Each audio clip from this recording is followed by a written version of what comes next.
Olá, estamos aqui em mais um Pocket Talks, hoje com o professor Rafael Marchese, da Universidade de São Paulo, que muito gentilmente aceitou o nosso convite para vir falar um pouco sobre um artigo que ele publicou com o colega João Paulo Pimenta, na História da Historiografia, em 2015, intitulado Tradições de História Global na América Latina e no Caribe. O professor Marchese é doutor em História Econômica pela Universidade de São Paulo, é professor do Departamento de História da Universidade de São Paulo e coordena o Laboratório de Estudos sobre o Brasil e o Sistema Mundial, o LabMundi. E vai nos falar um pouco aqui sobre esse texto que ele publicou, que é o primeiro, se não um dos primeiros textos que tenta fazer uma reflexão sobre o que é a história global no Brasil e na América Latina, que tem toda uma relação com esse engajamento institucional dele no laboratório e com o colega João Paulo Pimenta. Professor, obrigado. Professor Alexandre, é um prazer muito grande estar aqui na Fundação Getúlio Vargas, né, participando desse debate, enfim, desse programa ultra dinâmico de História Global que vocês estão promovendo aí já 3 semestres, né?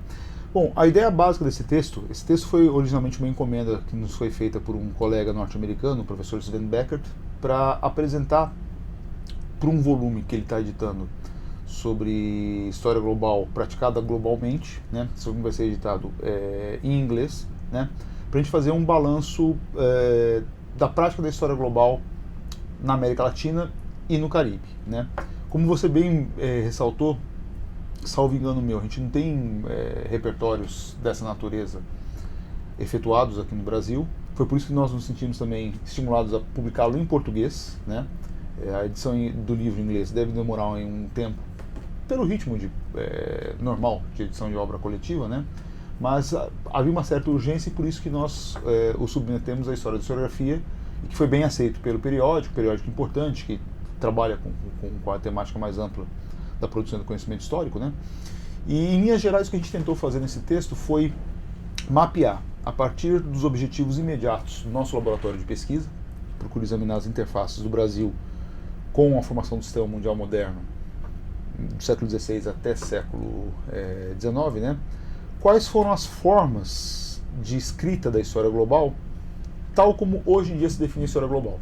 Ou seja, a gente procurou identificar na historiografia do século XX algumas tradições, né, de historiadores, de pesquisadores, cientistas sociais, não apenas historiadores, mas economistas, sociólogos também, que inscreveram a América Latina, a trajetória histórica da América Latina e do Caribe, dentro de quadros de análise mais amplos, dentro do que hoje se denomina história global. Isso é um elemento importante porque muitos desses historiadores não se auto-identificaram como historiadores globais, mas de acordo com o que é o cânone corrente, nós podemos fazê-lo, podemos classificá-los como tal, né? E fundamentalmente é possível identificar 3 grandes tradições intelectuais que inscrevem o Caribe e a América Latina dentro dos quadros mais amplos da formação do mundo moderno, os quadros globais mais amplos da modernidade, né? A primeira tradição é uma tradição que vem do Caribe, de intelectuais negros, de forte acento marxista, que examinaram a formação histórica do Caribe dentro da triangulação África, Europa e América. Estou me referindo, a gente se refere fundamentalmente a Eric Williams e Cyril James. Há uma série de pontos em comum com outras tradições locais também na América Latina, que esposaram os mesmos pressupostos de análise. Basta lembrar, por exemplo, um Caio Prado Júnior aqui no Brasil, né?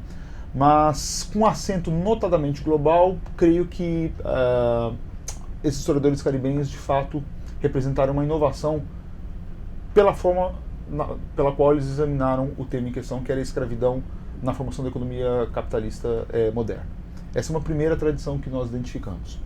A segunda tradição é a tradição da Escola dos Anali, né, cujo grande nome foi Fernando Brodel, que formou um conjunto espetacular de historiadores que examinaram o Império Espanhol e o Império Português dentro dos quadros mais amplos, não só da economia atlântica, mas da economia global também, né? E dentro daquela ideia do Brodel da pluralidade dos tempos históricos. Então a gente se refere ao Chauny, ao Moreau, né? E também aos historiadores que eles formaram nessa tradição, né? E sobre isso eu falo daqui a pouco. Então, mas a gente identificou essa segunda tradição. Uma terceira tradição é a tradição que nasceu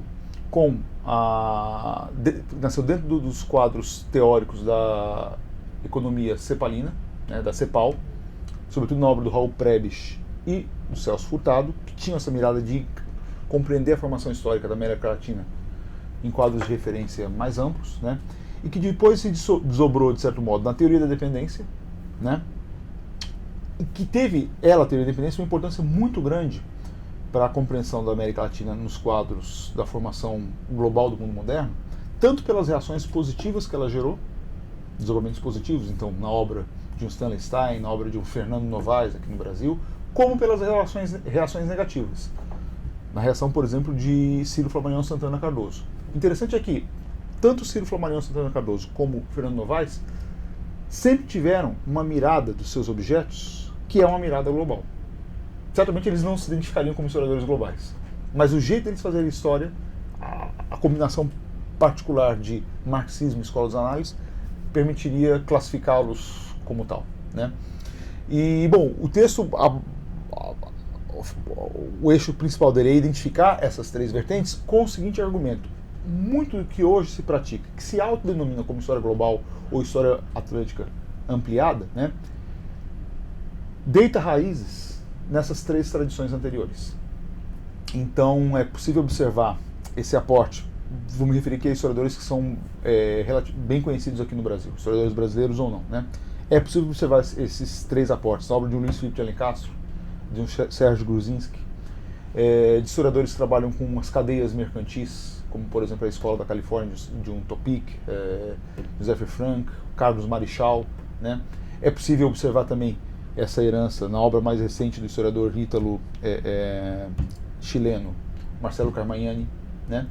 E a ideia-chave do texto é de que há muito tempo se pratica boa história global na América Latina, que há tradições muito bem enraizadas de como lidar com esse objeto, e que para continuarmos adiante nessa tarefa de renovar o campo e de praticar, né, essa forma de fazer história, né, nós devemos necessariamente dialogar com essas tradições. Não para repetir as tradições, mas para buscar inspiração nelas e saber que, enfim, na verdade, nós não estamos inventando a roda. Né? Nós estamos, enfim, construindo um conhecimento solidamente estabelecido no nosso continente. Um esclarecimento com relação aos objetos possíveis de serem analisados com essa tradição. O texto é costurado em torno desses três conjuntos de obras ou de narrativas, que por sua vez fazem referência, que você já falou, ao período histórico do 16 ao 19 de forma geral. Sim. Mas você observa também que é possível aplicar essa mesma grade de leitura, como dizem os franceses, a um período mais contemporâneo. Sim. Por quê? Porque a questão-chave que está colocada aí é como a gente, seguindo uma dessas vertentes, que é a vertente enfim, da escola dos análises, né? Seguindo a questão da pluralidade dos tempos históricos como chave para a cientificidade da história, vamos dizer assim, né? E um ensinamento fundamental do Brodel, né? Fernando Brodel, é compreender a formação histórica, qualquer que seja ela, a partir da multiplicidade de tempos históricos, em especial em que medida que, como é que é possível articular uma compreensão do tempo mais longo com um tempo mais curto, resumindo bastante, estrutura e acontecimento como mutuamente determinantes, né? Mutuamente formativos, melhor dizendo.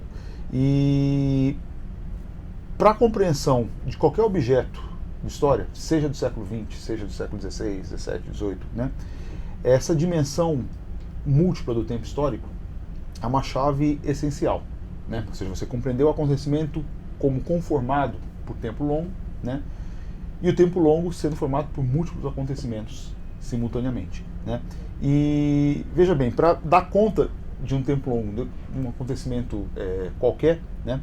A única forma possível de enquadrá-lo não é reduzi-lo a uma escala de observação meramente local ou nacional, mas perceber as múltiplas escalas espaciais e temporais que conformam aquele acontecimento.